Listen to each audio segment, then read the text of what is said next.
that comes in this slide. So again, let's assume we have a quantum dot embedded in gallium arsenide, and let's assume we march along this white horizontal line laterally here, and we plot the conduction band edge.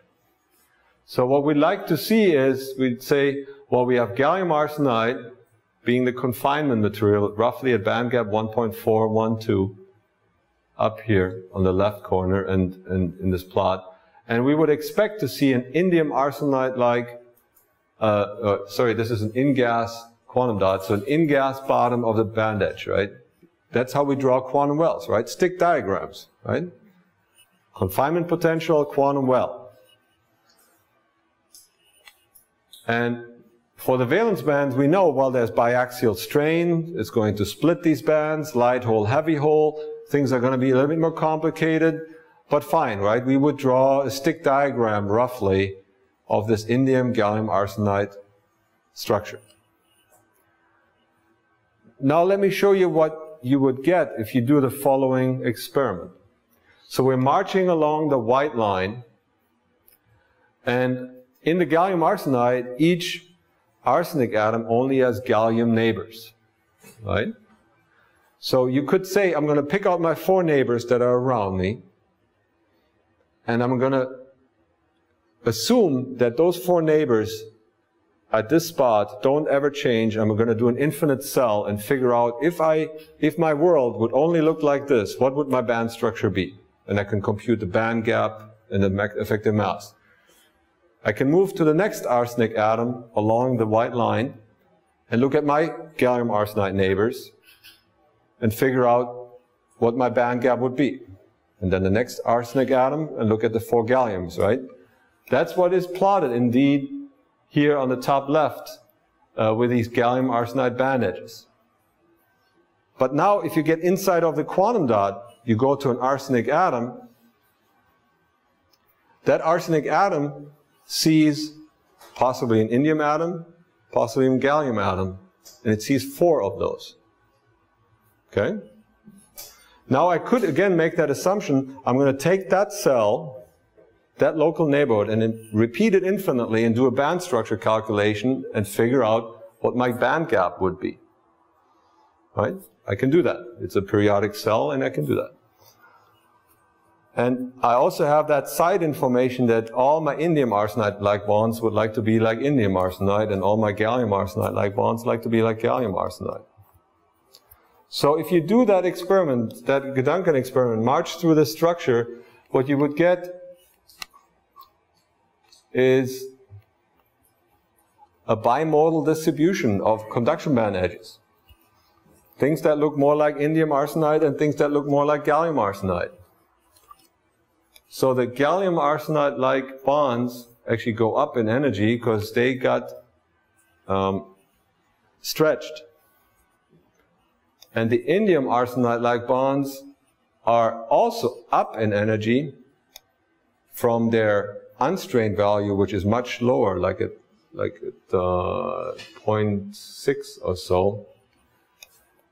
And they also go up in energy, but it becomes scattered. So what you thought the bottom of your conduction band is as being a smooth, nice thing where you can place a wave function is actually a scattered mess.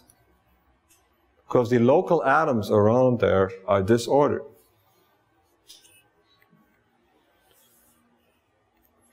So for the valence band, of course, things are even more complicated.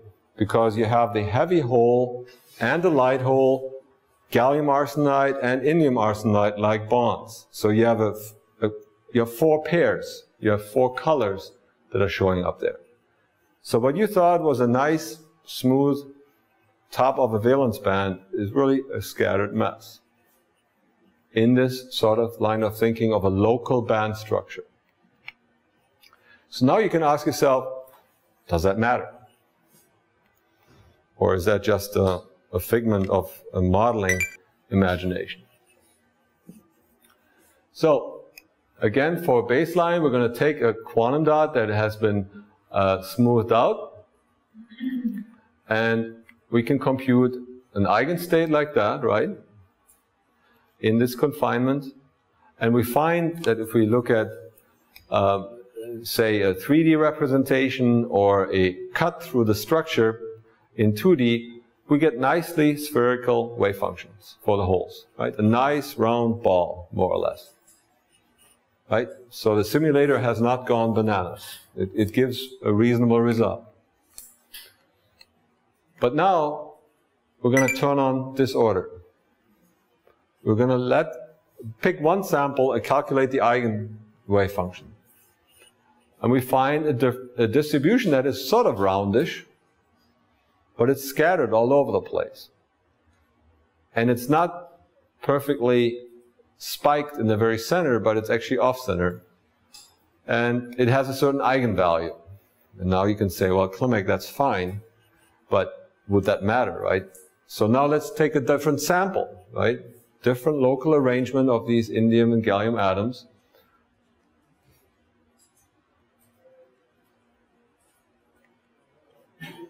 And we calculate a different wave function. Ballpark, they had the same energy of roughly 220 eV, a millielectron volt. But from one sample to the next, they differ by 3 millielectron volt. And they look radically different, right? I mean, they're bulge-like, but the local distribution is quite different. If you now look at the excited hole states for one sample, you can see, so here's an S-like state, a P-like state, another P-like state, and then it gets to be more complicated in these higher modes. But all of them have local fluctuations in their wave function. They're no longer smooth. And then the next question is, well, that's fine, that looks neat, pretty pictures, nice art, I can put that on my wall.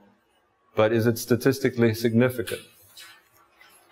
So we ran 560 different quantum dot simulations and measured the statistical significance in these fluctuations.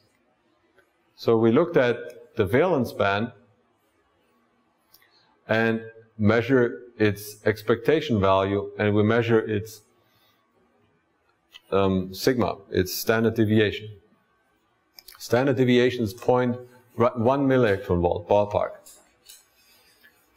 We do the same and measure the eigenstate of the conduction band edge, the ground state. And we find a conduction band ground state of 1.4 millielectron volt.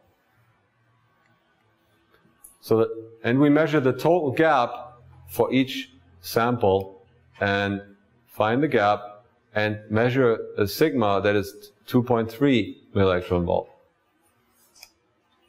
0.9 and 0.4 roughly add up to 2.3. So they appear to be correlated, and if you actually plot a dot for each sample that was computed and plot it versus conduction band energy and valence band energy, indeed you sort of see something that resembles a straight line.